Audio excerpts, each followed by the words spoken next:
En livrant des produits frais dans un hôtel de luxe, la humble fermière s'est figée en réalisant que le client millionnaire était son mari, présumé mort depuis 9 ans. Elle s'est approchée et, le soleil de septembre caressait les vignobles de Saint-Isidore, quand Marianne Duval chargea sa camionnette des dernières récoltes, les tomates cerises brillaient comme des rubis dans leurs cagettes, et les herbes aromatiques embaumaient l'air matinal d'une fraîcheur presque médicinale. 9 années s'étaient écoulées depuis l'explosion qui avait emporté Étienne, et elle avait appris à vivre avec cette douleur sourde qui ne la quittait jamais vraiment. « Maman, tu as pensé aux fleurs comestibles. » Camille apparut sur le seuil de la maison. Ses cheveux châtains encore ébouriffés par le sommeil, à 11 ans, elle ressemblait de plus en plus à son père. Ces mêmes yeux verts qui jadis faisaient chavirer le cœur de Marianne. « Bien sûr, ma chérie, les Capucines et les Pensées sont dans la glacière. » L'hôtel Alcazar d'Or venait d'ouvrir ses portes. Et Marianne avait décroché ce contrat de livraison qui représentait un vrai bol d'air pour ses finances. Les propriétaires du palace voulaient du terroir authentique. Comme ils disaient, tant mieux pour elle. Le trajet jusqu'au centre-ville lui prit une 40aine de minutes. Elle connaissait chaque virage de cette route serpentine qui menait de sa propriété vers les quartiers chics. Saint-Isidore s'était transformé ces dernières années. Les vieilles maisons de pierre côtoyaient désormais des résidences modernes, au prix faramineux. Et l'Alcazar d'Or trônait comme un joyau au cœur de cette métamorphose. Marianne se gara devant l'entrée de service et commença à décharger ses caisses. Le chef de cuisine, un homme rond et jovial prénommé Bernard, l'accueillit avec son habituel sourire. « Ah, Madame Duval, vos tomates de la semaine dernière ont fait sensation auprès de nos clients. » Le patron en redemande. « Tant mieux, ça tombe bien, j'en ai apporté le double. » Ils bavardèrent quelques minutes le temps que Bernard vérifie la marchandise. Tout était parfait, comme toujours. Marianne avait cette réputation de ne jamais décevoir, une fierté qu'elle cultivait depuis qu'elle s'était retrouvée seule. « Dites donc, il faut que vous voyiez le hall d'entrée, » suggéra Bernard en signant le bon de livraison. « Ils ont refait toute la décoration, c'est du grand luxe. Passez donc par là avant de repartir, ça vaut le détour. » Marianne n'était pas du genre à s'extasier devant le tape à l'œil, mais la curiosité l'emporta, elle poussa les lourdes portes vitrées et pénétra dans le hall principal. Le souffle lui manqua. Sous les lustres de cristal qui projetaient 1000 reflets dorés sur le marbre blanc, au milieu des clients en costumes impeccables et des femmes en tailleurs de créateurs, se tenait un homme qu'elle aurait reconnu entre 1000. Étienne, son Étienne, vivant. Le monde sembla s'arrêter autour d'elle. Le bruit des conversations se mua en un bourdonnement lointain, et elle eut l'impression que ses jambes allaient se dérober sous elle. Il portait un costume 3 pièces d'un gris anthracite parfaitement taillé. Ses cheveux désormais striés d'argent étaient impeccablement coiffés, mais c'était bien lui, ses mains qu'elle avait tant aimées, cette façon particulière de pencher légèrement la tête quand il réfléchissait, cette ligne de la mâchoire qu'elle avait caressée tant de fois. Il discutait avec une femme blonde d'une 40aine d'années, visiblement fortunée, qui portait un collier de perles qui avait dû coûter plus cher que la maison de Marianne. Leur voix lui parvenait par bribes. Le projet d'expansion se déroule comme prévu. Alexandre. Parfait, Renata. Les investisseurs seront ravis. Alexandre. Qui était Alexandre? Comme s'il avait senti son regard, Étienne tourna la tête dans sa direction. Leurs yeux se croisèrent pendant une fraction de seconde, qui parut durer une éternité. Elle vit la stupeur traverser son visage, puis une expression qu'elle ne sut déchiffrer, mélange de panique et de quelque chose qui ressemblait à du soulagement. Il murmura quelques mots à sa compagne et s'éloigna rapidement vers les ascenseurs. Sans un regard en arrière, Marianne resta plantée là, pétrifiée, le cœur battant si fort qu'elle était certaine que tout l'hôtel pouvait l'entendre. Les gens continuaient à circuler autour d'elle, comme si rien ne s'était passé, comme si le monde n'avait pas basculé en l'espace d'un instant. Elle sortit de l'hôtel en trébuchant presque, retourna à sa camionnette et s'effondra sur le siège conducteur. Ses mains tremblaient si violemment qu'elle n'arrivait pas à mettre le contact. « C'est impossible », murmura-t-elle. « Impossible. » Peut-être était-ce un sosie. Peut-être que le chagrin lui jouait des tours après toutes ces années. Peut-être qu'elle était en train de perdre la raison. Mais non, c'était bien lui. Elle en était absolument certaine. Elle finit par démarrer et prit le chemin du retour, l'esprit en ébullition. Comment était-ce possible? Le corps avait été identifié, même si le cercueil était resté fermé à cause de l'état de carbonisation, les papiers d'identité retrouvés dans l'épave, les analyses dentaires, tout concordait. Arrivée chez elle, elle s'assit sur les marches de sa maison et tenta de rassembler ses esprits. Camille était partie chez sa copine pour l'après-midi, ce qui lui laissait du temps pour réfléchir. C'est alors qu'elle remarqua qu'une des caisses vides dans sa camionnette n'était pas exactement comme elle l'avait laissée. En l'examinant de plus près, elle découvrit un petit carton glissé entre les lattes de bois, d'une main tremblante. Elle l'ouvrit. À l'intérieur, une carte de visite sobre portait simplement « Alexandre Morel, investisseur », avec un numéro de téléphone, au verso, d'une écriture qu'elle reconnut immédiatement, cette écriture qu'elle avait tant aimée et qui hantait encore ses rêves. Quelques mots en français. « Serre sur la terrasse, 20h, pardonne-moi ». Marianne resta un long moment à fixer ces mots, les larmes lui brouillant la vue. « Pardonne-moi », comme si 9 années de chagrin, 9 années à élever seule leur fille, 9 années à pleurer un mort qui n'était pas mort, pouvaient s'effacer avec un simple « pardonne-moi ». Mais malgré la colère qui montait en elle, malgré la trahison et l'incompréhension, il y avait autre chose, une étincelle d'espoir qu'elle croyait à jamais éteinte et qui venait de se rallumer. Elle regarda sa montre, 17h30. Dans 2h30, elle aurait enfin des réponses. Dans 2h30, elle découvrirait pourquoi l'homme qu'elle aimait l'avait laissé croire qu'il était mort. À 20h précises, Marianne poussa la porte de la serre qui surplombait la terrasse de l'Alcazar d'Or. L'endroit était silencieux, baigné par la lumière tamisée des lampadaires du jardin. L'air sentait l'humus et les géraniums, une odeur qui lui rappelait cruellement leur ancienne maison. Il était là, debout face aux grandes baies vitrées, toujours vêtu de son costume impeccable mais qui avait perdu de sa prestance. Ses épaules étaient légèrement voûtées, comme sous le poids d'un fardeau invisible. « Marianne !» Sa voix était plus grave qu'autrefois, marquée par les années. Elle ne répondit pas tout de suite, se contentant de le regarder. De près, elle distinguait mieux les changements, les rides au coin des yeux, les cheveux grisonnants, une cicatrice qui barrait son cou, presque cachée par le col de sa chemise. « Tu es vraiment là ?» dit-elle finalement. Ce n'est pas un rêve.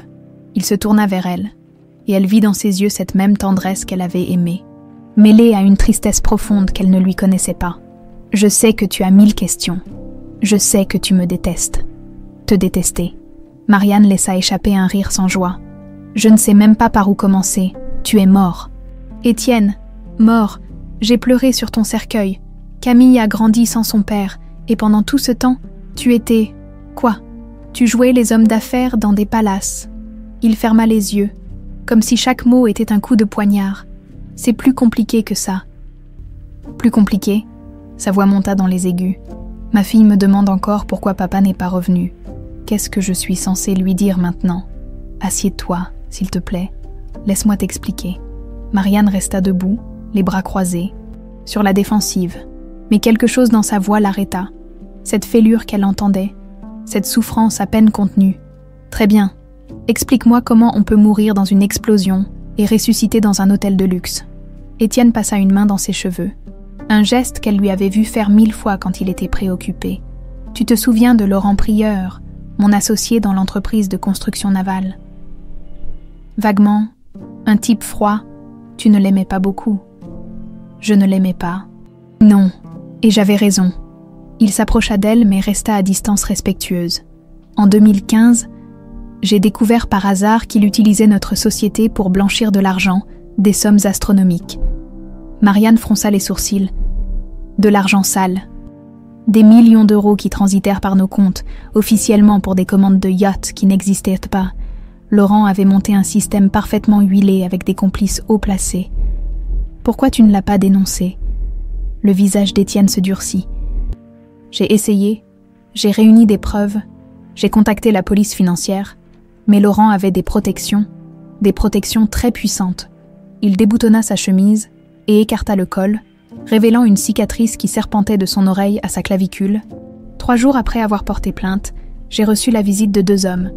Ils m'ont expliqué très clairement que si je continuais à fouiner, il t'arriverait quelque chose, à toi et à Camille. Marianne sentit un frisson glacial remonter le long de sa colonne vertébrale. Ils avaient des photos, continua Étienne d'une voix blanche. Des photos de Camille sortant de l'école maternelle, de toi au marché. Il connaissait nos habitudes, nos horaires, tout. Mon Dieu. Le lendemain, Laurent m'a proposé un marché. Soit j'acceptais de me taire et de devenir leur complice, soit j'avais un accident. Mais il y avait une troisième option. Étienne s'assit lourdement sur un banc de jardinage, le regard perdu dans le vague. Disparaître, officiellement, changer d'identité, intégrer leur réseau sous surveillance constante, et en échange, vous seriez protégées toutes les deux. L'explosion. Mise en scène, le yacht était vide quand il a explosé. Laurent connaissait un légiste corrompu qui a falsifié les analyses dentaires. Ils avaient préparé un corps méconnaissable. Avec mes papiers d'identité, le dossier médical a été trafiqué et la crémation a été précipitée pour éviter les questions. Marianne s'effondra sur une chaise en osier, assommée par ces révélations. Mais qui tire les ficelles derrière tout ça? Le sénateur Henri Beaumont, un homme au-dessus de tout soupçon, respecté, influent, il contrôle un réseau de blanchiment qui s'étend sur toute la côte méditerranéenne. Laurent n'était qu'un pion. Et la femme avec qui tu étais tout à l'heure? Le visage d'Étienne s'assombrit encore. Renata, sa fille, mon épouse, officielle. Le coup porta.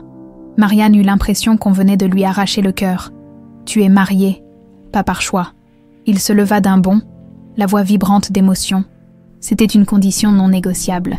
Beaumont voulait que sa fille épouse Alexandre Morel pour légitimer mon intégration dans leurs affaires. Renata ne sait rien de ma vraie identité. Pour elle, je suis juste un investisseur qui s'est marié avec elle pour des raisons pratiques. Et elle accepte ça. Renata a grandi sous la coupe de son père. Elle a appris à obéir sans poser de questions.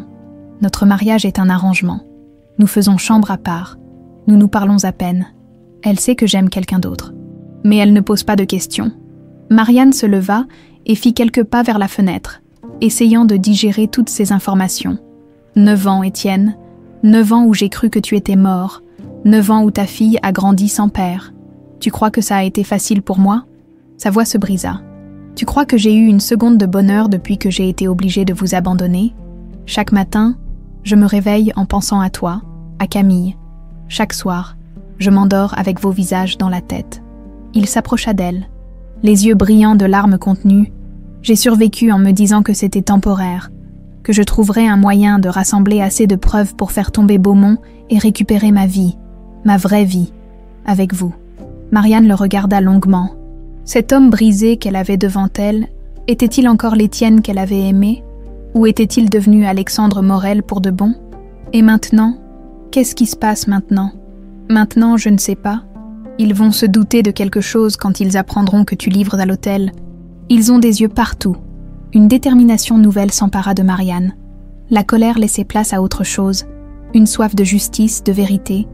Dans ce cas, il faut qu'on les arrête, pour de bon cette fois. Étienne la regarda avec surprise. Marianne, tu ne comprends pas. Ces gens sont dangereux. Ils n'hésiteront pas à... À quoi? À me tuer, à s'en prendre à Camille. Elle se tourna vers lui, le menton levé avec défi. Ils nous menacent depuis 9 ans sans le savoir. Eh bien maintenant, c'est fini. Si tu veux une chance de récupérer ta famille, il va falloir te battre. Pour la première fois depuis leur rencontre, Étienne sourit, un vrai sourire. Tu n'as pas changé, toujours prête à foncer tête baissée. Et toi, tu as toujours été trop prudent. Mais cette fois, on va faire équipe, vraiment. Elle tendit la main vers lui. Alors, tu es avec moi? Il prit sa main et la serra fort, jusqu'au bout. Le lendemain matin, Marianne se réveilla avec l'impression d'avoir rêvé, mais la carte de visite d'Alexandre Morel sur sa table de chevet lui rappela brutalement que tout était bien réel. Étienne était vivant, et ils allaient se battre ensemble. Elle prépara le petit déjeuner de Camille en essayant de paraître normale, ce qui relevait de l'exploit quand on venait d'apprendre que son mari mort était en réalité vivant et marié à une autre femme. « Maman, ça va? Tu as l'air bizarre, » dit Camille en trempant sa tartine dans son chocolat chaud. « Juste fatiguée, ma chérie. Tu n'oublies pas ton contrôle de maths aujourd'hui. »« Non, j'ai révisé hier soir. » Camille l'observa avec cet air perspicace qu'elle tenait de son père. « Ah, tu es sûre que tout va bien ?» Marianne força un sourire. « Tout va très bien. Allez, file. Tu vas être en retard. » Une fois Camille partie pour l'école, Marianne s'attela à préparer sa livraison hebdomadaire pour l'hôtel. Officiellement, tout devait paraître normal. Mais cette fois, elle avait une mission secrète. À 10 heures, Elle chargeait ses cagettes quand son téléphone vibra. Un numéro qu'elle ne connaissait pas. « Marianne, c'est moi. » La voix d'Étienne, même déformée par le téléphone, elle lui fit encore quelque chose. « Je ne peux pas parler longtemps, » continua-t-il. « Je suis au bureau, et les murs ont des oreilles. Rendez-vous habituel. Il fallait qu'ils établissent un code. Oui, même heure. Parfait. Et Marianne, merci. » L'après-midi passa lentement. Marianne s'occupa de ses plants de tomates, arrosa ses herbes aromatiques, mais son esprit était ailleurs. Comment allait-il s'y prendre? Par où commencer? À 20h, elle retrouva Étienne dans la serre. Il avait apporté un dossier et un petit ordinateur portable. « J'ai réfléchi toute la nuit à ta proposition, » dit-il sans préambule. « Tu as raison. Il faut qu'on agisse. Mais il faut être très prudent. Qu'est-ce que tu as en tête ?» Il ouvrit le dossier et étala plusieurs documents sur la table de jardinage. « Ça fait 9 ans que je collecte des informations. Discrètement, au début. C'était juste pour survivre, comprendre comment fonctionnait leur système. Puis c'est devenu une obsession. » Marianne examina les papiers, des photocopies de virements, des noms, des dates, des numéros de compte. « Laurent pense que je suis juste un homme d'affaires rangé qui fait ce qu'on lui dit. Il ne se méfie plus, Beaumont non plus. Alors j'ai pu accéder à certaines informations. Quel genre d'informations? Des preuves de leurs opérations de blanchiment, des noms de complices, des traces de corruption, mais ce n'est pas suffisant pour les faire tomber. Pas encore. Il me faut quelque chose de plus solide. » Marianne s'assit et réfléchit. « Et si on montait une opération, moi je peux continuer mes livraisons normalement. Personne ne se méfie d'une petite productrice locale. Qu'est-ce que tu veux dire? Tu pourrais cacher des preuves dans mes caisses, des clés USB, des documents, je pourrais les récupérer et les transmettre à... À qui d'ailleurs? » Étienne sourit. « J'ai un contact, un procureur spécialisé dans la criminalité financière, Paul Mercier. Il travaillait déjà sur l'affaire Beaumont quand j'ai été tuée. Il a toujours soupçonné quelque chose de louche dans ma disparition. Tu lui fais confiance? Autant qu'on peut faire confiance à quelqu'un dans cette histoire. Et puis, il a une réputation irréprochable. Beaumont n'a jamais réussi à le corrompre. » Marianne hocha la tête. « D'accord. Et la presse? Il nous faudrait aussi un journaliste de confiance. Il y a Sylvie Moreau, du Provençal Libre. Elle enquête sur les liens entre politique et criminalité organisée depuis des années. » Ils passèrent l'heure suivante à élaborer leur stratégie. Étienne cacherait régulièrement des preuves dans les livraisons de Marianne. Elle les récupérerait et les transmettrait alternativement au procureur et à la journaliste. L'objectif était de monter un dossier suffisamment solide pour déclencher une enquête officielle. « Il faut qu'on soit très prudent avec les communications, » insista Étienne. « Jamais de téléphone, jamais d'email, uniquement des rencontres physiques ou des messages cachés. Et s'il découvre quelque chose ?» Le visage d'Étienne se rembrunit. « Dans ce cas, il faudra disparaître, tous les trois. J'ai des contacts qui peuvent nous aider à changer d'identité et à partir loin d'ici. » L'idée de fuir avec Camille serra le cœur de Marianne, mais elle savait qu'il avait raison. C'était leur assurance-vie. Combien de temps on a, tu penses? Difficile à dire. Peut-être quelques mois, peut-être un an. Ça dépend de ce qu'on arrive à trouver comme preuve. En sortant de la serre, Marianne se sentait à la fois terrifiée et excitée. Pour la première fois depuis 9 ans, elle avait l'impression de reprendre le contrôle de sa vie. Le lendemain, sa première livraison spéciale l'attendait. En déchargeant ses caisses, elle trouva effectivement une petite clé USB dissimulée sous les radis. Son cœur battait si fort qu'elle était sûre que Bernard allait s'en apercevoir. « Tout va bien, Madame Duval. Vous êtes un peu pâle. C'est la fatigue. La saison a été rude cette année. » Une fois chez elle, elle inséra la clé dans son vieil ordinateur. Des dizaines de fichiers apparurent, des tableaux Excel avec des montants astronomiques, des scans de virements bancaires, des photos de documents officiels. C'était vertigineux. Des millions d'euros qui transitaient par des sociétés écrans, des pots de vin versés à des fonctionnaires, des factures bidons pour des prestations inexistantes. Elle imprima le tout et rangea les documents dans une enveloppe Kraft. Le lendemain, elle irait voir Paul Mercier. Mais en sortant de l'école avec Camille le soir, elle eut la désagréable impression d'être observée. Une voiture noire était garée de l'autre côté de la rue, avec 2 hommes à l'intérieur qui semblaient lire le journal. Quand elle monta dans sa voiture, ils démarrèrent aussi. « Maman, pourquoi tu regardes tout le temps dans le rétroviseur ?» demanda Camille. Pour rien, ma chérie. Je vérifie juste qu'il n'y a pas de police. Mensonge. Elle vérifiait qu'il n'était pas suivi. Et malheureusement, il l'était. La voiture noire les accompagna jusqu'à la sortie du village, puis disparut. Marianne respira un peu mieux, mais le message était clair. On la surveillait. Le soir, elle envoya un SMS codé à Étienne. Problème avec les livraisons. On se voit demain. Il répondit immédiatement. Compris. Soyez prudente. Cette nuit-là, Marianne dormit mal. Chaque bruit la faisait sursauter. Et s'ils avaient découvert leur plan, et si Étienne s'était trompé sur la discrétion de leurs opérations, vers 3 heures du matin, elle entendit des pas dans le gravier de l'allée. Elle se leva doucement, écarta le rideau de sa chambre et scruta l'obscurité. Rien, peut-être un chat errant, mais en se recouchant, elle aperçut une lueur rouge qui s'éteignait près du portail. Comme une cigarette qu'on écrase, quelqu'un montait la garde. Le lendemain matin, elle trouva un petit carton dans sa boîte aux lettres, à l'intérieur, une photo de Camille prise devant l'école, et un message lapidaire « Les petites filles doivent être protégées ». Marianne sentit ses jambes se dérober. Il savait tout. Elle appela immédiatement Étienne d'une cabine téléphonique du village. « Il faut qu'on se voie, maintenant. Qu'est-ce qui se passe ?» Ils savent, pour nous, pour Camille. Un silence au bout du fil. Puis, rendez-vous habituel dans 1 heure. Et Marianne, prends le strict nécessaire. Il va peut-être falloir partir. Renata Beaumont-Morel regardait par la fenêtre de son bureau au dernier étage de l'Alcazar d'Or, observant les allées et venues dans la cour d'honneur.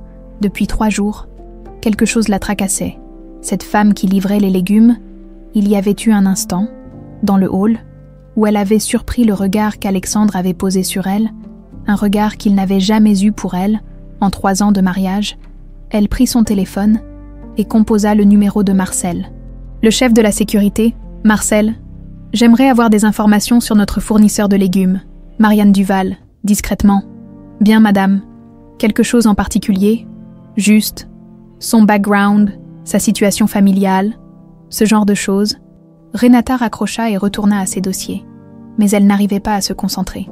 Elle repensait à la réaction d'Alexandre quand il avait vu cette femme, cette pâleur soudaine, cette façon de disparaître précipitamment, à 38 ans. Renata avait appris à décoder les hommes. Son mariage avec Alexandre était un arrangement dont elle connaissait parfaitement les termes. Respectabilité pour lui, sécurité financière pour elle.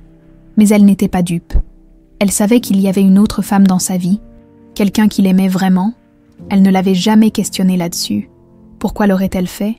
Elle-même n'éprouvait rien pour lui, si ce n'est une certaine reconnaissance pour sa discrétion et son respect de leurs accords tacites.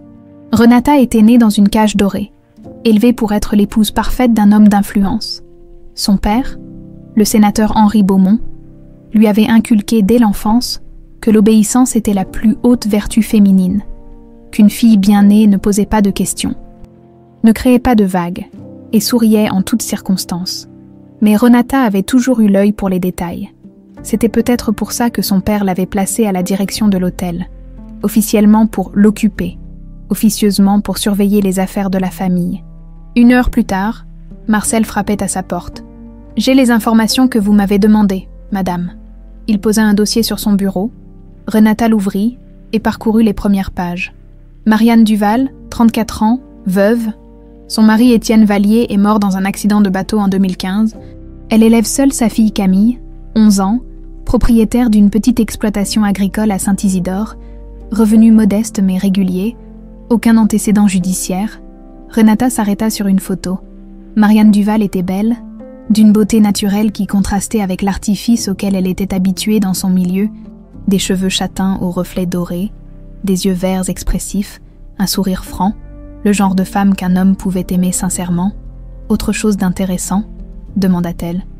Eh bien, il y a eu une surveillance discrète mise en place sur elle récemment. Ordre de Monsieur Laurent. Laurent, pourquoi? Marcel haussa les épaules. Il n'a pas donné de raison, juste dit qu'il fallait garder un œil sur ses allées et venues.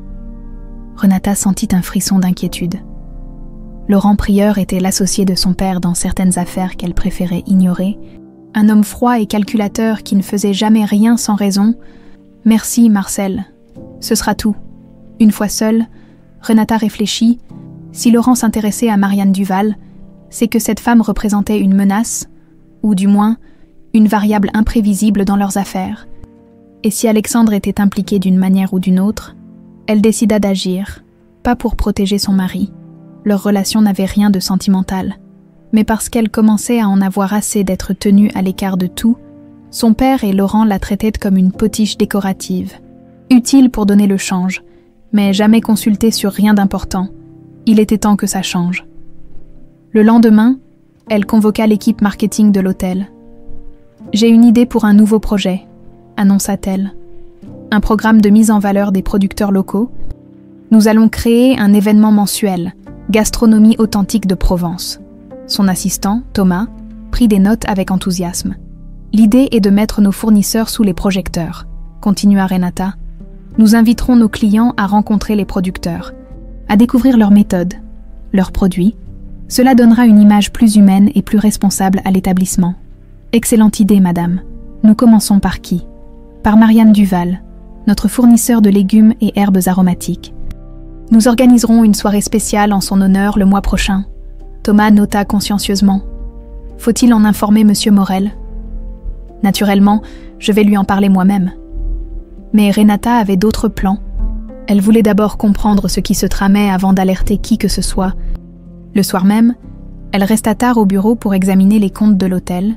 Elle avait accès à la plupart des informations financières, mais certains postes de dépenses lui semblaient flous depuis quelque temps.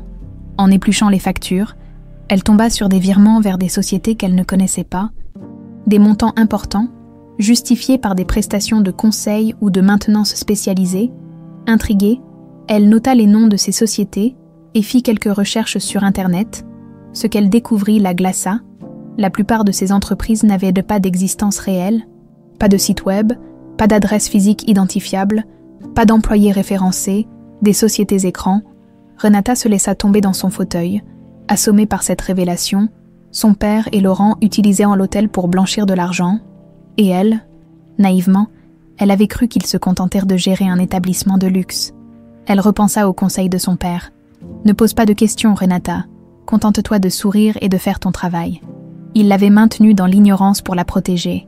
Ou pour mieux l'utiliser, un bruit de pas dans le couloir la fit sursauter. Elle éteignit rapidement son ordinateur et rangea les documents dans un tiroir qu'elle ferma à clé. « Renata, que fais-tu encore ici ?» Alexandre se tenait dans l'embrasure de la porte, visiblement surpris de la trouver au bureau si tard. « Je travaillais sur un nouveau projet. Et toi ?» Réunion tardive avec des investisseurs. Il s'avança dans le bureau. « Tu as l'air préoccupé ?»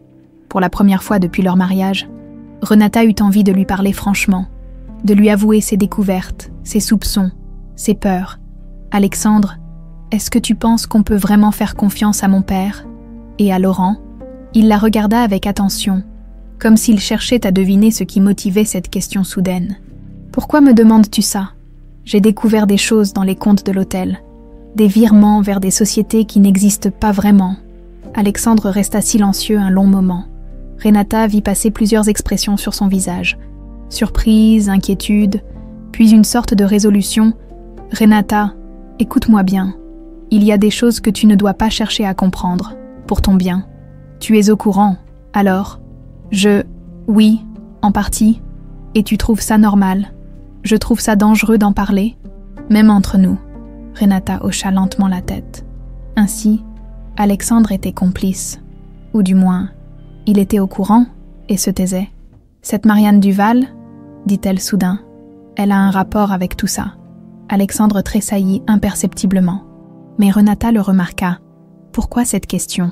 Parce que Laurent l'a fait surveiller, parce que tu as eu une drôle de réaction en la voyant l'autre jour, parce que j'ai l'impression qu'il se passe quelque chose que je ne comprends pas. » Alexandre s'approcha d'elle et posa ses mains sur ses épaules. « Renata, je t'en supplie, n'essaie pas de creuser cette histoire. Fais confiance à ton père. Fais-moi confiance. Certaines vérités sont trop lourdes à porter. » Elle le regarda dans les yeux et y vit quelque chose qu'elle n'y avait jamais vu. De la peur. Une peur sincère. « D'accord, » dit-elle finalement. « Mais en échange, je veux que tu me promettes quelque chose. » « Quoi ? Si un jour notre situation devient vraiment dangereuse, tu me préviendras. Tu ne me laisseras pas dans l'ignorance jusqu'au bout. » Alexandre hésita, puis hocha la tête. « Je te le promets. » Mais en quittant le bureau ce soir-là, Renata avait déjà pris sa décision. Elle ne resterait plus passive. Elle organiserait sa soirée « Gastronomie authentique », comme prévu, avec Marianne Duval en invitée d'honneur. Et elle découvrirait enfin la vérité.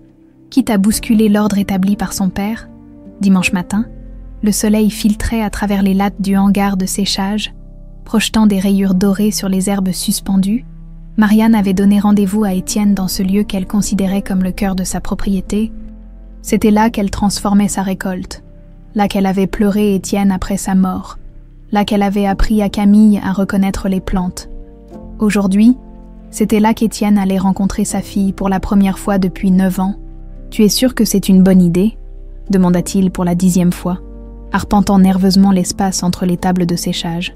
Elle a le droit de savoir, Étienne. Et si on doit partir, elle ne peut pas apprendre la vérité en cours de route. Camille était partie chez sa copine Léa pour la matinée. Officiellement, en réalité, Marianne lui avait demandé de revenir vers 11h sous prétexte d'une surprise. Et si elle me déteste, si elle refuse de me parler? Marianne s'arrêta de trier ses bouquets de thym et le regarda. Elle ne te détestera pas, elle va être choquée. Oui, blessée, probablement. Mais elle ne te détestera pas. C'est ta fille, Étienne. Le bruit d'un vélo sur le gravier les fit tous deux se raidir. Camille rentrait plus tôt que prévu. « Maman, tu es dans le hangar ?»« J'arrive, ma chérie. » Marianne lança un regard encourageant à Étienne et sortit accueillir sa fille. Léa était malade. Alors sa mère m'a ramenée. Tu as dit qu'il y avait une surprise. Oui, mais... Marianne prit une grande inspiration. Camille, il faut que je te dise quelque chose de très important avant. Quelque chose qui va peut-être te faire un choc. L'expression de Camille se fit plus grave. À 11 ans, elle avait cette maturité que donnent parfois les épreuves précoces. C'est grave. Tu es malade. Non, ma chérie, je ne suis pas malade, mais... Elle prit les mains de sa fille dans les siennes. Tu te souviens de papa? Camille fronça les sourcils. Bien sûr que je me souviens de papa. Pourquoi? Il n'est pas mort. Camille, il est vivant. Le visage de sa fille passa par plusieurs expressions. Incompréhension, puis incrédulité, puis quelque chose qui ressemblait à de la colère. Qu'est-ce que tu dis? Il est vivant. Et il est ici. Il aimerait te voir. Camille recula d'un pas, les yeux brillants de larmes naissantes. Tu mens. Papa est mort. On est allé sur sa tombe l'année dernière pour son anniversaire. Je sais que c'est difficile à comprendre, mais il a été obligé de faire semblant d'être mort pour nous protéger. Pour te protéger? Me protéger de quoi? Marianne hésita. Comment expliquer le blanchiment d'argent, les menaces, la corruption à une enfant de 11 ans, de gens très méchants qui lui voulèrent du mal et qui nous en auraient voulu à nous aussi s'il était resté? Camille essuya ses yeux du revers de la main, un geste qu'elle faisait depuis toute petite quand elle était bouleversée. Où il est? Dans le hangar? Il attend que tu sois prête à le voir. Camille regarda vers le bâtiment, puis vers sa mère. Il ressemble encore à papa. Oui, ma chérie, un peu plus vieux, mais c'est bien lui. Camille hocha lentement la tête et se dirigea vers le hangar d'un pas hésitant. Marianne la suivit à distance, le cœur serré, quand Camille poussa la porte et vit Étienne debout près de la fenêtre. Elle s'arrêta net, lui aussi resta immobile, comme s'il n'osait pas bouger de peur de briser le moment. « Papa !» La voix de Camille n'était qu'un murmure. « Bonjour, ma puce. » Ces mots, ce surnom qu'il lui donnait quand elle était petite, firent craquer la carapace que Camille s'était construite. Elle se mit à pleurer, mais ne bougea pas. Étienne s'approcha lentement et s'agenouilla devant elle pour être à sa hauteur. « Je sais que tu es en colère contre moi. Tu as le droit de l'être. Pourquoi tu n'es pas revenue ?» Les mots sortaient entre les sanglots. « Pourquoi tu nous as laissées toutes seules? Parce que si j'étais revenue, des hommes très dangereux t'auraient fait du mal. Et ça, je ne pouvais pas le supporter. » Il leva la main vers son cou et déboutonna sa chemise, révélant la cicatrice qui barrait sa gorge. « Tu vois ça? Ces hommes m'ont fait ça parce que je voulais les empêcher de faire des choses illégales. Et ils m'ont dit que si je ne disparaissais pas, ils feraient né pareil à toi et à maman. » Camille regarda la cicatrice avec des yeux écarquillés. « Ça fait mal. Plus maintenant. Mais tu sais ce qui me fait vraiment mal. C'est de t'avoir manqué grandir. C'est de ne pas avoir été là pour tes premiers pas de vélo sans petite roue. Pour ton entrée au CP. Pour tes chagrins et tes joies. Moi aussi. Ça me fait mal, Camille renifla. Je pensais que tu m'avais oublié. T'oublier? Étienne sourit à travers ses propres larmes. Impossible. Tu sais ce que je fais tous les soirs avant de m'endormir. Je regarde cette photo. Il sortit de son portefeuille une photo froissée de Camille à 2 ans, dans ses bras, en train de rire aux éclats. Tu l'as gardée, toujours. C'est mon trésor le plus précieux. Camille le regarda longuement, comme si elle essayait de retrouver le papa de ses souvenirs, dans cet homme aux cheveux gris. Tu vas rester maintenant. J'aimerais bien, mais c'est compliqué. Ces hommes méchants existent toujours. Et maintenant, ils savent que maman et moi, on se parle à nouveau. Alors on va devoir partir. Étienne et Marianne échangèrent un regard. Peut-être, dit-il doucement. Mais si on part, cette fois, on sera ensemble tous les 3. Camille réfléchit à ces mots, puis fit quelque chose qui surprit tout le monde. Elle s'approcha d'Étienne et posa sa petite main sur sa joue. Tu as l'air fatigué. Je suis fatiguée. Fatiguée de faire semblant d'être quelqu'un d'autre. Fatiguée de ne pas pouvoir vous serrer dans mes bras quand j'en ai envie. Moi, j'ai envie que tu me serres dans tes bras maintenant. Étienne n'eut pas besoin qu'elle le répète. Il la prit dans ses bras et la serra fort, respirant son odeur de shampoing à la fraise et de soleil. Je t'aime, ma puce. Je t'ai toujours aimée, même quand tu ne le savais pas. Moi aussi je t'aime, papa. Mais tu me promets quelque chose. Tout ce que tu veux. Tu me promets que si on doit partir, tu nous expliqueras où on va et pourquoi. Je ne veux plus qu'on me cache des choses importantes. Étienne regarda Marianne par-dessus la tête de leur fille. Elle hocha la tête avec un petit sourire. Je te le promets, plus de secrets entre nous. Ils restèrent ainsi un long moment, tous les 3 enlacés au milieu des herbes séchées qui embaumaient l'air de leur parfum de Provence.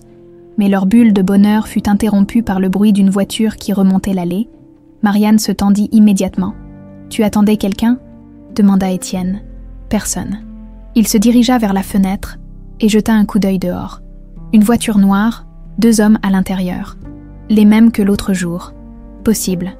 Étienne se tourna vers Camille. « Ma puce, je vais avoir besoin que tu sois très courageuse. »« D'accord.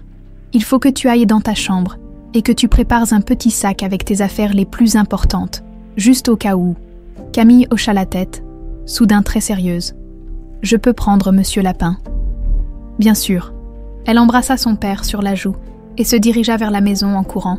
« Qu'est-ce qu'on fait » demanda Marianne. « On attend et on espère qu'ils ne sont là que pour nous rappeler qu'ils nous surveillent. » La voiture resta stationnée pendant une demi-heure exactement, puis repartit aussi silencieusement qu'elle était venue. Mais le message était clair. Le temps leur était compté, cette nuit-là. En bordant Camille, Marianne vit que sa fille avait effectivement préparé un petit sac de voyage, soigneusement rangé sous son lit avec Monsieur Lapin qui dépassait. « Maman, oui, ma chérie, quand papa a dit qu'il regardait ma photo tous les soirs, tu crois qu'il pensait vraiment à moi? J'en suis certaine. Alors peut-être que moi aussi, quand je parlais aux étoiles en lui disant bonne nuit, peut-être qu'il m'entendait. » Marianne sentit sa gorge se serrer. « Je suis sûre qu'il t'entendait, ma chérie. » Camille sourit et ferma les yeux, pour la première fois depuis des années. Elle s'endormit en pensant que son papa était vivant quelque part et qu'il l'aimait.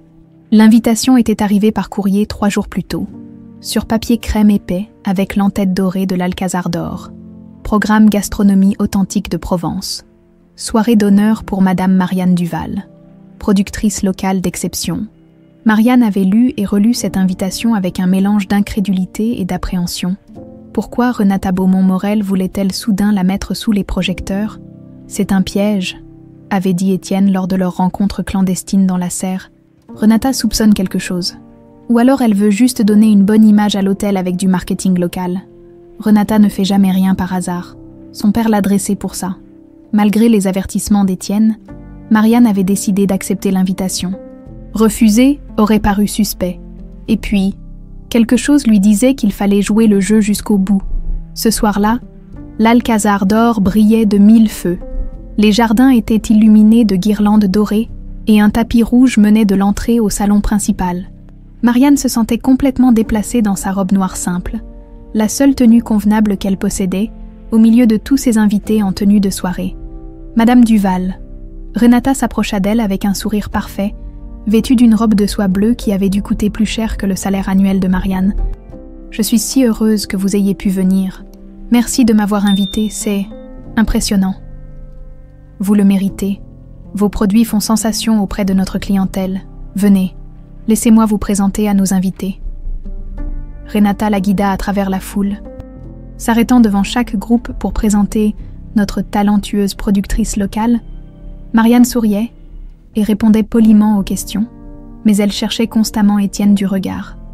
Elle le repéra enfin près du bar, en grande conversation avec Laurent Prieur, Alexandre Morel dans son smoking impeccable, jouant parfaitement son rôle d'homme d'affaires prospère. Quand leurs regards se croisèrent, il y eut cette même étincelle que 9 ans plus tôt, mais aussi une tension palpable. « Ah, Alexandre !» Renata l'avait rejoint. « Je voulais vous présenter notre invité d'honneur, Madame Duval.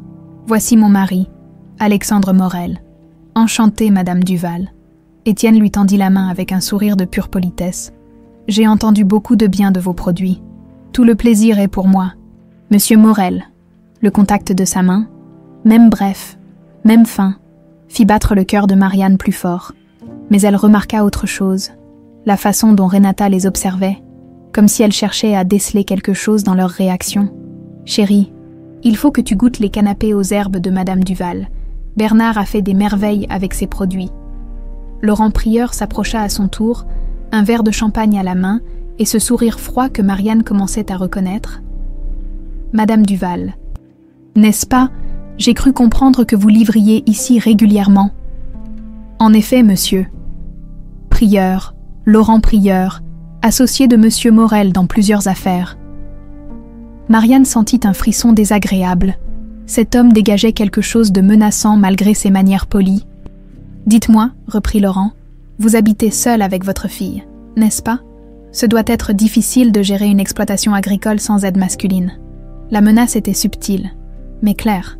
Marianne garda son calme. Les femmes sont plus résistantes qu'on ne le croit. Monsieur Prieur, et ma fille m'aide beaucoup. Camille, c'est ça, 11 ans, l'âge où les enfants deviennent si fragiles, si influençables. Étienne fit un pas en avant, mais Renata l'arrêta d'un geste. Laurent, vous effrayez notre invité.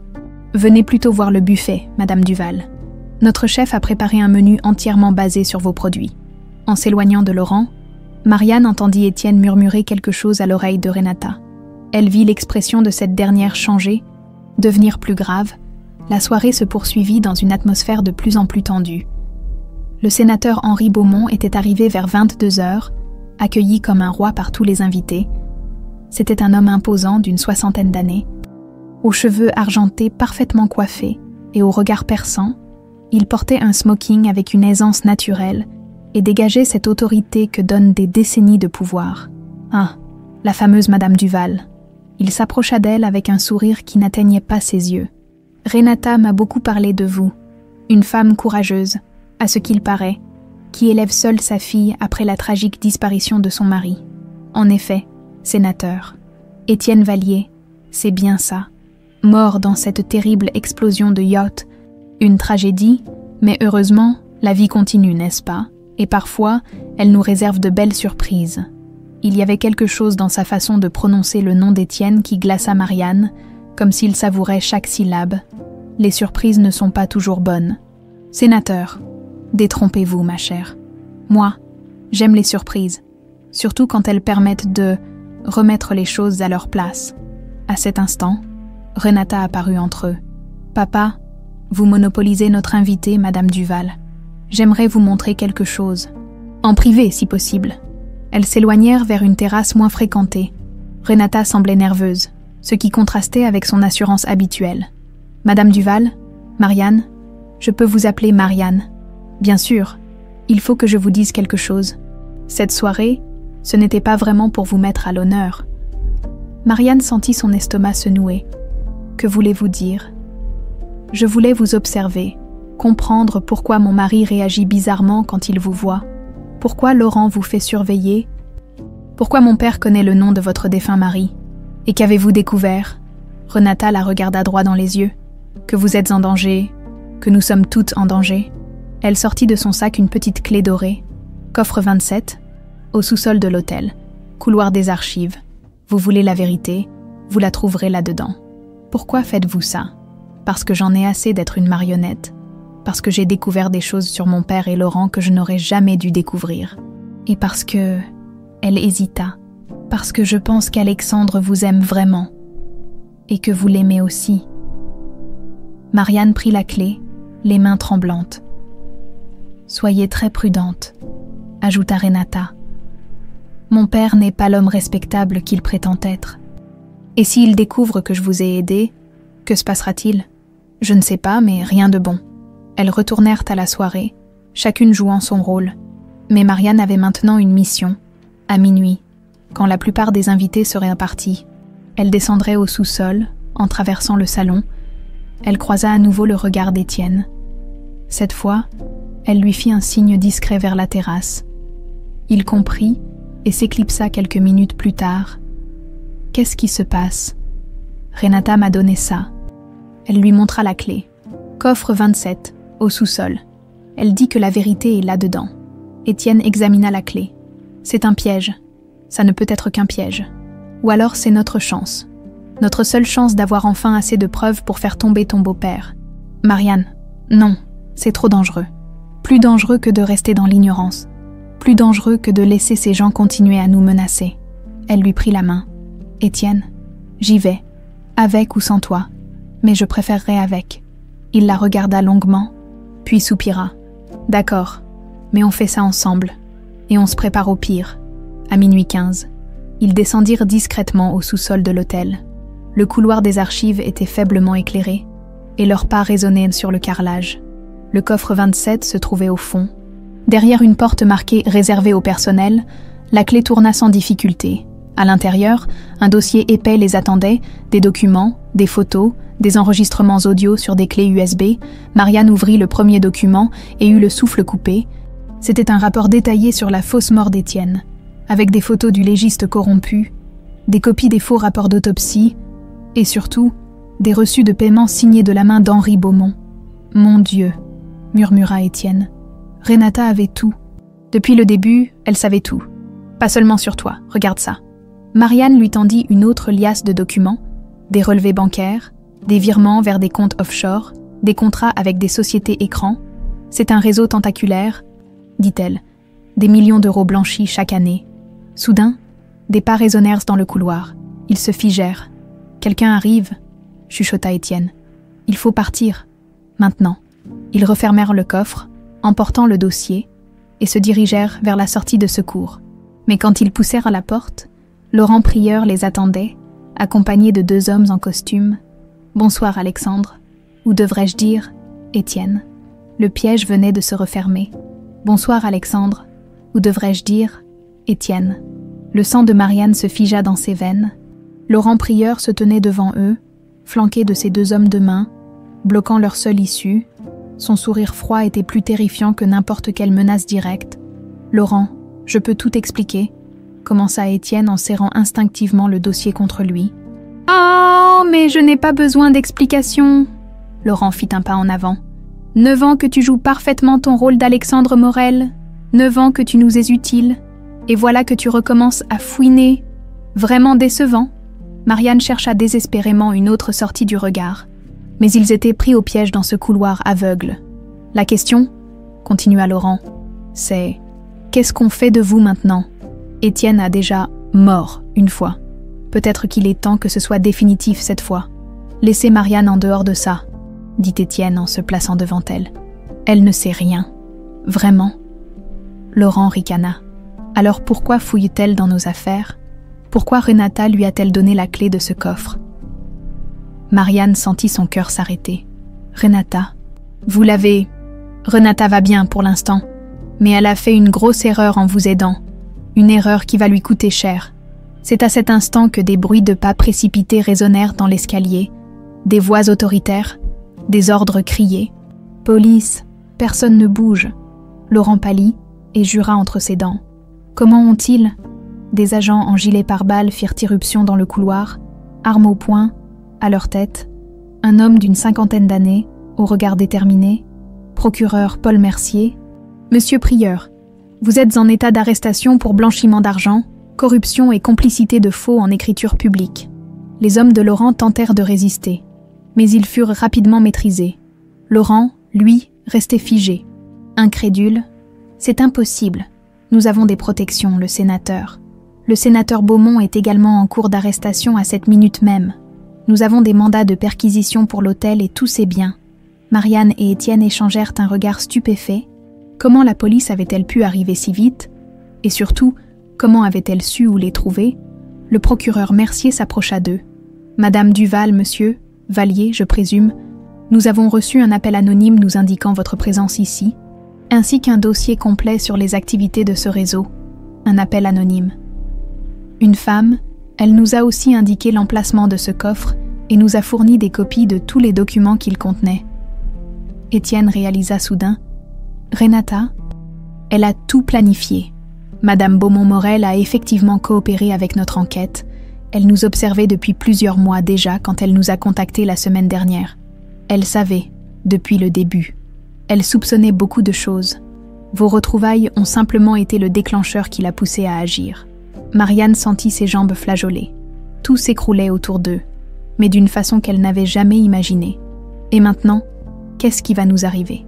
Vous allez témoigner, tous les deux. Vos témoignages et les preuves que nous avons rassemblées devraient suffire à démanteler tout le réseau. Ils furent escortés vers le rez-de-chaussée, où le chaos régnait. Des agents perquisitionnaient l'hôtel de fond en comble. En portant des cartons de documents, les derniers invités de la soirée étaient interrogés dans le salon, visiblement sous le choc. Dans le hall principal, Marianne aperçut Renata assise sur un canapé, parlant calmement avec une femme en uniforme. Quand leurs regards se croisèrent, Renata lui fit un petit signe de tête, comme pour dire « C'est fini ». Madame Duval, une femme d'une quarantaine d'années, s'approcha d'eux, un carnet à la main. « Sylvie Moreau, du Provençal Libre, j'enquête sur cette affaire depuis des mois. Accepteriez-vous de nous donner votre version des faits ?» Marianne regarda Étienne, qui hocha la tête. « Pas maintenant, » dit-il à la journaliste. « Mais oui, nous témoignerons. Il est temps que la vérité éclate. » À l'extérieur, la cour de l'hôtel ressemblait à un plateau de tournage. Des voitures de police, des fourgons, des caméras de télévision. Henri Beaumont fut emmené menotté sous les flashs des photographes. Le visage fermé mais digne, Laurent Prieur, lui, était livide et ne cessait de protester de son innocence. « Vous ne savez pas à qui vous avez affaire ?» criait-il. « Nous avons des amis haut placés. Cette affaire ne tiendra jamais devant un tribunal. » Mais personne ne l'écoutait. Son empire s'effondrait en direct. Et il n'était plus qu'un homme au bout du rouleau. Vers 3 heures du matin, le calme revint enfin. Marianne et Étienne se retrouvèrent seuls dans la voiture du procureur Mercier, qui les raccompagnait chez Marianne. « Ce n'est pas fini, vous savez, » leur dit-il. « Il va y avoir une enquête longue et complexe, des témoignages, des procès, et probablement des tentatives d'intimidation de la part des complices encore en liberté. Qu'est-ce que vous nous conseillez ?» demanda Marianne. « Protection rapprochée pour quelques semaines, le temps que nous arrêtions tous les membres du réseau, et puis une nouvelle vie pour vous trois. » Étienne serra la main de Marianne. « Une nouvelle vie ?» répéta-t-il. Cette fois, la vraie. Quand ils arrivèrent à la propriété, Camille les attendait, assise sur les marches de la maison en pyjama. « Maman, papa. » Elle courut vers eux. « J'ai vu les infos à la télé. Ils ont dit que des méchants avaient été arrêtés. »« Maman, tout va bien, ma chérie, » dit Marianne en la serrant dans ses bras. « Tout va enfin bien aller. Ça veut dire que papa peut rester avec nous maintenant. » Étienne s'agenouilla devant sa fille. « Ça veut dire qu'Alexandre Morel va disparaître pour toujours, et qu'Étienne Vallier va pouvoir rentrer chez lui. Pour de vrai cette fois. Pour de vrai. » Camille les regarda tous les deux, puis sourit. « Alors on va être une vraie famille. La plus vraie des familles, ma puce. » Mais leur bonheur fut de courte durée. Le procureur Mercier, qui était resté dans sa voiture pour passer des coups de fil, revint vers eux avec une expression grave. « Je viens d'avoir des nouvelles inquiétantes.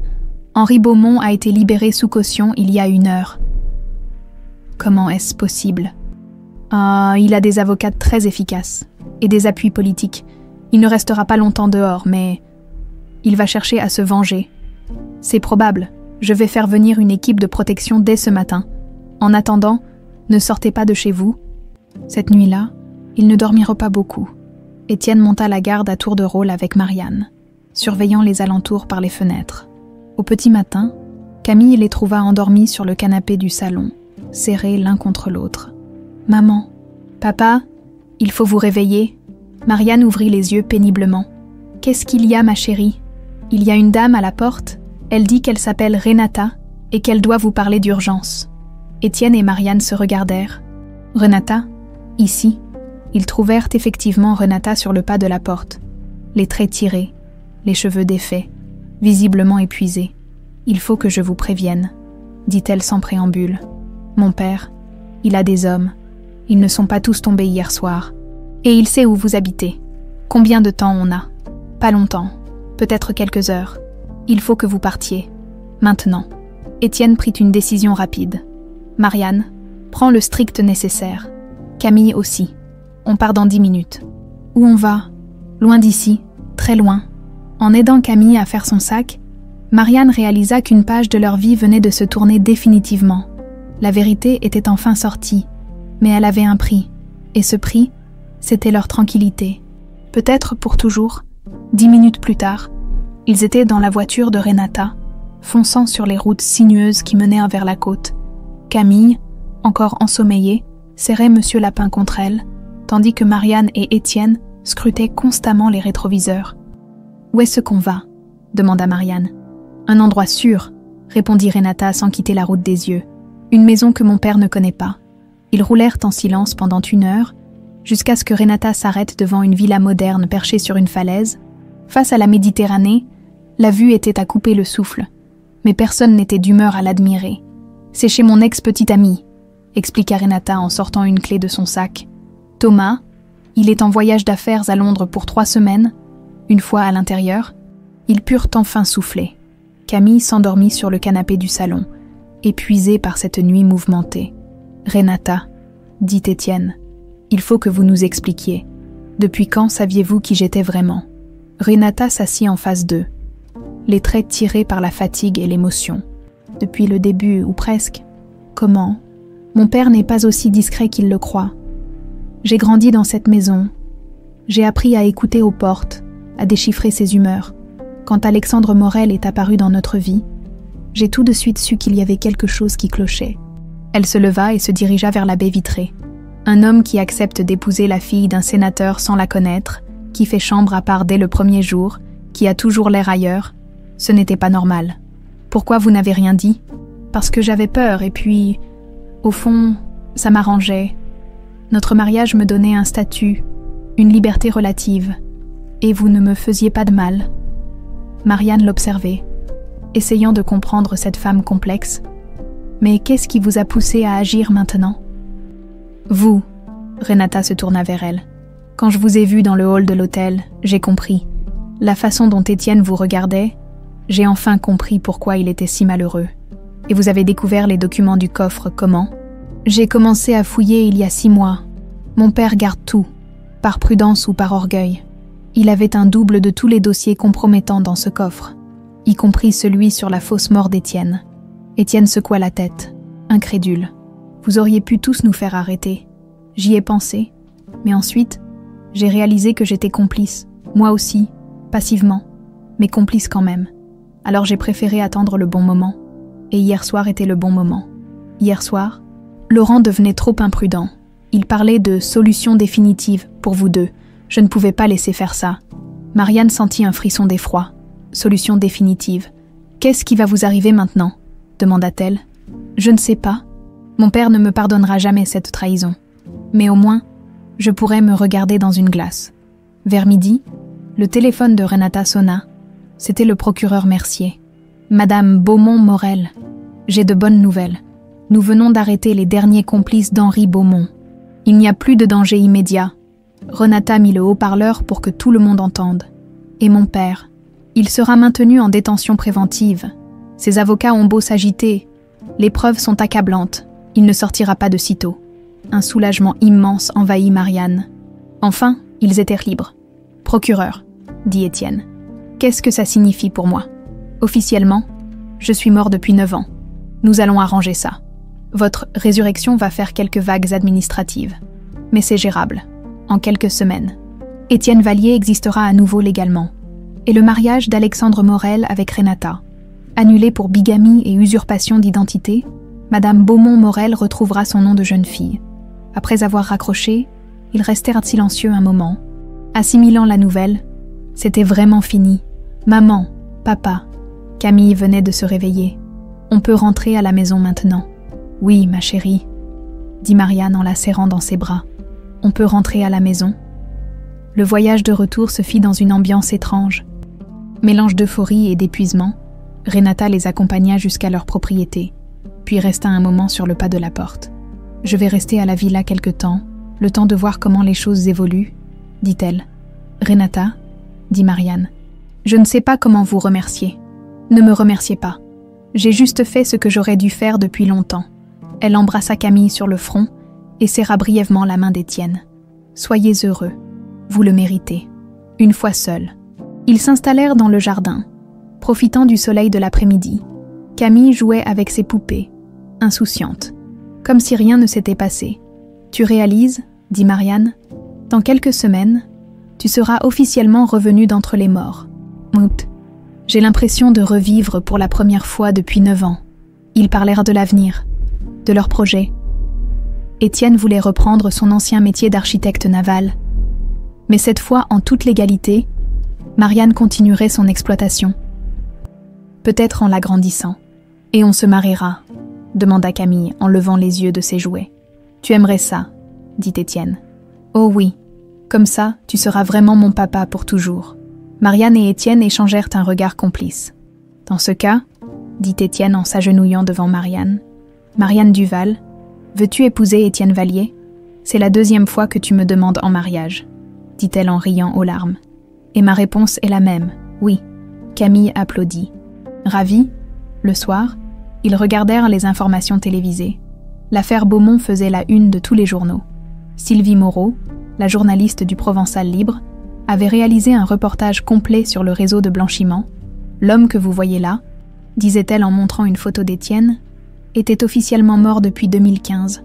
En réalité, il avait été contraint de changer d'identité pour protéger sa famille des menaces du sénateur Beaumont. Son témoignage, ainsi que celui de sa compagne Marianne Duval, a été crucial pour démanteler ce réseau. « Regarde, papa, tu passes à la télé » s'exclama Camille. « J'espère que c'est la dernière fois » dit Étienne en riant. « J'ai eu ma dose de célébrité. » Mais leur tranquillité fut troublée par la sonnerie du téléphone. Marianne décrocha avec appréhension. « Marianne, c'est Paul Mercier. Je vous appelle pour vous prévenir. Henri Beaumont a fait une déclaration depuis sa cellule. Il clame son innocence et dit qu'il a été piégé par sa propre fille. Et alors ? Il menace de révéler d'autres secrets. Des secrets qui pourraient compromettre d'autres personnes haut placées. Ses avocats essaient de négocier une réduction de peine en échange d'informations. » Marianne sentit son estomac se nouer. Qu'est-ce que ça signifie pour nous? Probablement rien. Mais soyez vigilants. Un homme acculé peut faire des choses imprévisibles. Après avoir raccroché, Marianne rapporta la conversation à Étienne. « Tu crois qu'il peut encore nous faire du mal? Je ne sais pas. Mais une chose est sûre, cette fois, on ne se laissera pas faire. On a survécu à 9 ans de séparation. On survivra à ça aussi. » Cette nuit-là, pour la première fois depuis 9 ans, ils dormirent tous les 3 sous le même toit. Camille dans sa chambre, Marianne et Étienne dans la leur. Mais vers 3 heures du matin, un bruit les réveilla. Quelqu'un venait de glisser quelque chose sous leur porte. Étienne se leva prudemment et ramassa une enveloppe, à l'intérieur, une photo d'eux 3, prise dans l'après-midi dans le jardin, et un message. La famille est la faiblesse de tout héros. Pas de signature, mais un parfum familier imprégnait le papier, la colonie préférée d'Henri Beaumont. Il faut qu'on parte d'ici, maintenant. Étienne tenait encore la photo entre ses mains, le visage livide. L'idée que quelqu'un ait pu les observer, les photographier dans leur jardin, sans qu'ils s'en aperçoivent, le glaçait d'effroi. « Mais le procureur a dit qu'on était en sécurité », protesta Marianne. « Beaumont a des ressources qu'on ne soupçonne même pas. Des hommes qui lui sont fidèles, de l'argent planqué, des réseaux, prison ou pas. Il trouve le moyen de nous atteindre. » Marianne regarda par la fenêtre de leur chambre, le jardin qu'elle aimait tant, ses plants de tomates, ses herbes aromatiques, tout ce pourquoi elle avait travaillé pendant 9 ans. « Je ne veux plus fuir, Étienne. J'en ai assez de laisser cet homme diriger notre vie. Marianne, sois raisonnable. Il s'en prend maintenant directement à nous. Justement, s'il était vraiment dangereux, il ne se contenterait pas de messages, il agirait. Étienne la regarda, surpris par sa détermination. Tu veux dire quoi? Je veux dire que c'est peut-être du bluff, une dernière tentative d'intimidation avant de sombrer définitivement. Un bruit de pas dans le couloir les interrompit. Camille apparut dans l'embrasure de la porte, Monsieur Lapin sous le bras. Qu'est-ce qui se passe? Vous parlez fort. Marianne s'approcha de sa fille et s'agenouilla devant elle. Ma chérie, on va peut-être devoir partir quelque temps, en vacances. Encore. Le visage de Camille se ferma. Je commence à en avoir marre de ces vacances bizarres. Étienne vint les rejoindre. Écoute, ma puce, il y a encore des méchants qui essaient de nous faire peur. Alors on va aller dans un endroit où ils ne pourront pas nous trouver. Et après, on reviendra. Oui, on reviendra. Promis. Camille réfléchit un moment, puis hocha la tête. D'accord, mais cette fois, je veux emmener plus d'affaires, et je veux savoir où on va. Le lendemain matin, le procureur Mercier arriva avec une équipe de sécurité. Il examina la photo et le message avec attention. C'est effectivement inquiétant. Nous allons renforcer la surveillance autour de la prison. Mais vous ne pouvez pas garantir notre sécurité, compléta Étienne. Pas à 100%, non. Dans ce cas, nous allons accepter votre proposition de protection rapprochée. Mercier hocha la tête. J'ai quelque chose de mieux à vous proposer. Une maison sécurisée en Bretagne, isolée, surveillée discrètement et assez confortable pour y passer quelques semaines, le temps que nous neutralisions définitivement Beaumont et ses derniers alliés. En Bretagne, Marianne n'avait jamais quitté la Provence. Saint-Malo, une villa face à la mer, avec un petit jardin. Votre fille pourra jouer dehors en sécurité. 3 jours plus tard, ils prenaient la route vers le nord. Marianne avait confié sa propriété à sa voisine, Madame Roussel, qui avait promis de s'occuper des plans et de donner des nouvelles régulièrement. « Tu es sûr qu'on fait le bon choix ?» demanda Étienne pendant qu'ils roulaient sur l'autoroute. « Non, » répondit honnêtement Marianne, « mais je préfère fuir avec toi que rester cachée sans toi. » Le voyage dura 8 heures, avec plusieurs pauses pour Camille. Quand ils arrivèrent enfin à Saint-Malo, le soleil se couchait sur la mer, teintant le ciel de rose et d'orange. La villa était exactement comme l'avait décrite le procureur. Une maison de style breton traditionnel, avec des murs blancs et des volets bleus, perchée sur une petite falaise face à l'océan. « C'est beau !» s'exclama Camille en courant vers la plage. « Attention à la marée !» cria Marianne, pour la première fois depuis des semaines. Elle se sentit vraiment en sécurité. L'air marin, le bruit des vagues, cette sensation d'être au bout du monde, c'était apaisant. On pourrait s'habituer à ça, dit Étienne en l'entourant de ses bras. N'y pense même pas, mon cœur appartient à la Provence. Ils s'installèrent rapidement dans leur nouvelle vie temporaire. Camille explorait la plage tous les matins, ramassant des coquillages et construisant des châteaux de sable. Étienne et Marianne se promenaient le long de la côte, redécouvrant le plaisir d'être ensemble sans se cacher. Le soir, ils cuisinaient ensemble, parlaient de leur avenir, regardèrent Camille dessiner ses trouvailles marines. « Tu sais quoi ?» dit Marianne un soir en préparant le dîner. « Je n'ai jamais été aussi heureuse. Même en exil. Surtout en exil. Pas de pression, pas de regard, pas de menaces. Juste nous 3.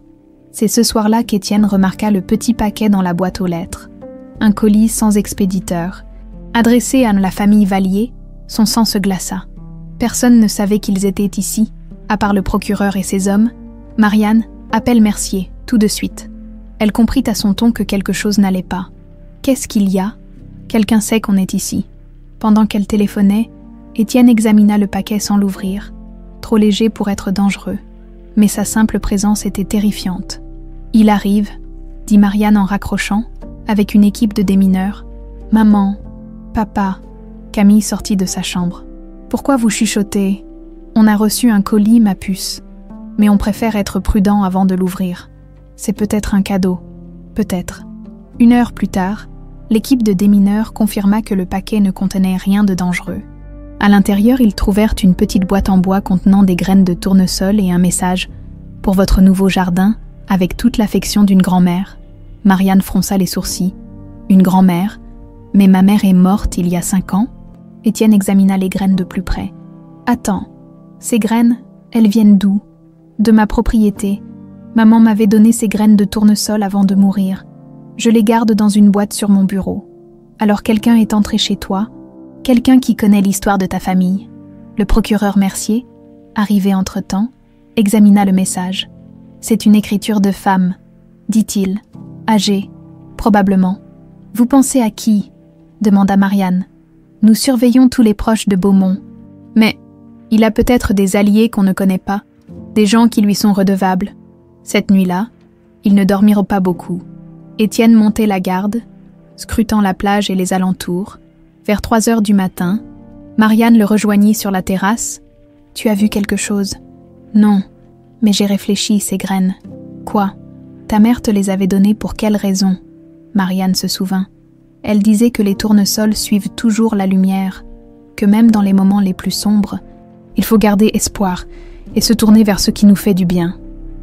Et si c'était un message d'encouragement? Et si quelqu'un essayait de nous dire qu'il faut tenir bon? Tu veux dire que ce ne serait pas une menace? Je ne sais pas. Mais pourquoi envoyer des graines si on veut nous faire peur? Pourquoi pas une photo, comme l'autre fois? Le lendemain matin, ils eurent leur réponse. Madame Roussel appela visiblement bouleversée. « Marianne, Dieu merci, vous allez bien. Que se passe-t-il? Il y a eu une tentative d'effraction chez vous hier soir. Mais rassurez-vous, j'ai tout vu. J'ai appelé la police. Et ils ont arrêté un homme qui fouillait votre bureau. » Un homme? Oui, la cinquantaine, bien habillé. Il cherchait quelque chose. Il a retourné tout votre bureau. Marianne comprit soudain. Les graines. Il cherchait les graines de maman. Comment vous savez ça? C'est compliqué. Mais Madame Roussel, qui vous a donné notre adresse en Bretagne, personne ne me l'a donnée. Pourquoi? Alors qui a envoyé ces graines? Un silence au bout du fil. Quelles graines? Ce soir-là, en regardant le coucher de soleil depuis leur terrasse, Camille fit quelque chose d'inattendu. Elle sortit les graines de tournesol de leur boîte et commença à les planter dans le petit jardin de la villa. « Qu'est-ce que tu fais, ma chérie? Je plante les graines de grand-mère, comme ça. Même si on doit repartir, il restera quelque chose de nous ici. » Marianne regarda sa fille creuser la terre avec ses petites mains, et une évidence la frappa. Peu importait qui avait envoyé ces graines. Peu importait que ce soit une menace ou un encouragement. L'important, c'était qu'ils étaient ensemble, qu'ils plantèrent des graines d'espoir, même en terre inconnue, qu'ils apprenaient enfin à fleurir, où qu'ils soient. 3 semaines s'étaient écoulées dans leur refuge breton, quand Paul Mercier les appela avec de bonnes nouvelles. Henri Beaumont a été transféré dans une prison de haute sécurité. Ses derniers complices ont été arrêtés. Vous pouvez rentrer chez vous en sécurité. Marianne ressentit un mélange de soulagement et de mélancolie. Elle s'était attachée à cette vie simple face à l'océan, à ces matins où Camille courait sur la plage, à ces soirées où il regardait les bateaux rentrer au port. « Tu es prête à retrouver tes tomates ?» demanda Étienne en la voyant pensive. « Plus que prête, mais je vais regretter ça. » Elle désigna la mer qui scintillait sous le soleil de juin. « On reviendra, en vacances, cette fois, de vraies vacances. » Le voyage de retour fut joyeux. Camille chantait sur la banquette arrière, excitée de retrouver sa chambre et ses amis. Étienne et Marianne parlaient de leurs projets, leur mariage prévu pour l'automne, l'agrandissement de l'exploitation, peut-être même un petit frère ou une petite sœur pour Camille. Quand ils arrivèrent à Saint-Isidore en fin d'après-midi, tout semblait exactement comme ils l'avaient laissé. Madame Roussel avait fait un travail remarquable. Les plants étaient magnifiques, le potager impeccable. « Regarde, maman !» Camille courut vers le coin où elle avait planté des graines de tournesol avant leur départ. Ils ont poussé. Effectivement, de petites pousses vertes percèrent la terre. Les graines d'espoir de sa grand-mère. C'est beau, ma chérie. Exactement comme grand-mère l'aurait voulu. Le soir, ils organisèrent un petit dîner de retrouvailles dans le jardin. Rien d'extraordinaire. Des légumes de leur potager, du pain de la boulangerie du village, du vin local, mais c'était leur première vraie soirée en famille dans leur vraie maison. « Papa », dit Camille en croquant une tomate cerise, « tu vas reprendre ton vrai nom maintenant. »« Oui, ma puce. Dans quelques jours, Alexandre Morel n'existera plus. Il n'y aura plus qu'Étienne Vallier. Et vous allez vous remarier. » Marianne et Étienne échangèrent un sourire. « Officiellement, on n'a jamais été mariés, » expliqua Marianne. Alexandre Morel a épousé Renata, mais Étienne Vallier était déjà marié avec moi. C'est compliqué. Alors on va se marier pour la première fois. Exactement. Et tu seras notre demoiselle d'honneur. Camille applaudit, ravie. Vers 22h, une fois Camille couchée, ils s'installèrent sur la terrasse pour savourer ce moment de paix. La nuit était douce, parfumée par les lavandes du jardin. « Tu réalises ?» dit Marianne. « C'est fini, vraiment fini. J'ai encore du mal à y croire. 9 ans que j'attends ce moment. Et maintenant ? Maintenant, on vit, tout simplement. » Ils parlèrent jusqu'à minuit, faisant des projets, riant de tout et de rien, comme un couple normal qui n'a pas passé 9 ans séparés par un mensonge. C'est en rentrant dans la maison qu'Étienne remarqua l'enveloppe glissée sous la porte. Son cœur se serra immédiatement. Encore. Il ramassa l'enveloppe avec appréhension. Elle était plus épaisse que les précédentes et sentait effectivement ce parfum familier. À l'intérieur, plusieurs photos, eux trois dans le jardin ce soir-là. Camille courant vers les tournesols, Marianne arrosant ses plants, Étienne lisant sur la terrasse, toute prise d'aujourd'hui, au dos de la dernière photo, le message qui glaça le sang de Marianne. La famille est la faiblesse de tout héros. On se voit bientôt, H.B. C'est impossible, murmura Étienne. Il est en prison. Marianne examina les photos de plus près. Elles étaient nettes, prises avec un bon appareil, sous différents angles. Étienne, regarde l'heure sur ma montre, sur cette photo. Il se pencha. La montre de Marianne indiquait 18h47. Et celle-ci, 19h23. Celui qui a pris ces photos était là pendant des heures. Il nous observait. Il faut appeler Mercier. Mais avant qu'Étienne puisse composer le numéro, des phares de voiture balayèrent la cour. Une voiture noire s'arrêta devant la maison. « Éteignez les lumières », chuchota Étienne. « Vite !» Ils se plaquèrent contre le mur du salon. Le cœur battant, 2 hommes sortirent de la voiture et se dirigèrent vers la maison. Monsieur Vallier, Madame Duval. La voix était polie, presque amicale. « Nous aimerions vous parler. » Étienne reconnut immédiatement cette voix. Un des hommes de main de Laurent Prieur, celui qui l'avait menacé des années plus tôt. « Nous savons que vous êtes là. Nous avons vu vos lumières s'éteindre. » Marianne pensa à Camille qui dormait à l'étage. Il fallait protéger leur fille à tout prix. « Nous ne vous voulons aucun mal, » continua la voix. « Nous avons juste un message à vous transmettre de la part de Monsieur Beaumont. » Étienne prit une décision. Il ne pouvait pas laisser ces hommes s'approcher de sa famille. « J'arrive, » dit-il en se dirigeant vers la porte. « Mais je sors seul. » Étienne, non. Reste avec Camille. Si ça tourne mal, appelez la police et enfuyez-vous par derrière. Il ouvrit la porte et sortit, les mains bien visibles. Bonsoir. Messieurs ? Les 2 hommes étaient en costume, l'air parfaitement respectable, mais Étienne savait ce dont ils étaient capables. Monsieur Vallier, nous vous apportons les salutations de Monsieur Beaumont. Je croyais qu'il était en prison. Il l'est, mais il a des amis fidèles, des gens qui n'oublient pas leurs dettes. L'homme le plus grand sortit une enveloppe de sa veste. Il voulait que vous ayez ceci. Étienne prit l'enveloppe sans la regarder. Et il voulait aussi que vous sachiez quelque chose. À quoi ? Que même derrière les barreaux, il peut encore vous atteindre. Vous, votre femme, votre fille. C'est une menace. C'est un fait. Monsieur Beaumont a des ressources. Des amis dans la police, dans la magistrature, dans la pègre. Il suffit qu'il passe un coup de fil. Étienne sentit la colère monter en lui. 9 ans qu'il subissait les chantages de cet homme. 9 ans qu'il vivait dans la peur. Dites à votre patron que c'est fini, qu'il n'a plus aucun pouvoir sur nous. Vraiment. L'homme sourit froidement. Alors regardez donc ce qu'il y a dans l'enveloppe. Étienne l'ouvrit, à l'intérieur, une photo récente de Camille sortant de l'école, et une feuille avec l'emploi du temps détaillé de sa fille. Heures de cours, activités extrascolaires, trajets habituels. « Votre fille est adorable, » dit l'homme. « Ce serait dommage qu'il lui arrive quelque chose. » C'est à cet instant que Marianne sortit de la maison. Elle tenait quelque chose dans sa main. « Bonsoir. »« Messieurs !» Les 2 hommes se tournèrent vers elle, surpris. « Madame, retournez à l'intérieur. Cette conversation ne vous concerne pas. Détrompez-vous. » Marianne leva sa main, révélant un téléphone portable. « Cette conversation m'intéresse beaucoup, surtout depuis que je l'enregistre. » Les hommes blêmirent. « Vous venez de menacer ma fille devant témoins et tout est enregistré. Donnez-nous ce téléphone. » « Je ne crois pas, non. » L'homme le plus grand fit un pas vers elle, mais Étienne s'interposa. « Ne la touchez pas. Alors donnez-nous ce téléphone. Ou quoi? Vous allez nous tuer ici, devant notre maison. Vous pensez vraiment que personne ne vous a vu? » Marianne avait raison. Des lumières s'allumaient chez les voisins. Madame Roussel observait depuis sa fenêtre. « Cette fois, c'est différent, » dit Marianne avec une détermination qu'Étienne ne lui connaissait pas. « Cette fois, c'est nous qui avons des preuves. Et cette fois, nous n'allons pas nous enfuir. » Elle brandit son téléphone. « Si vous nous surveillez, qu'il nous voie de fleurir. » Les deux hommes échangèrent un regard, visiblement déstabilisés par cette réaction inattendue. « Ce n'est pas fini, » grommela l'un d'eux. « Si, c'est fini, » répondit calmement Marianne. « Votre patron a perdu, et vous aussi. » Ils remontèrent dans leur voiture et repartirent. Mais Marianne savait qu'ils reviendraient, sous une forme ou une autre, cette nuit-là. En regardant Camille dormir paisiblement, elle prit une décision.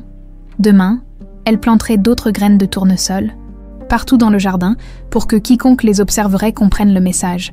Ils n'avaient plus peur. Ils étaient prêts à fleurir, même dans l'obscurité,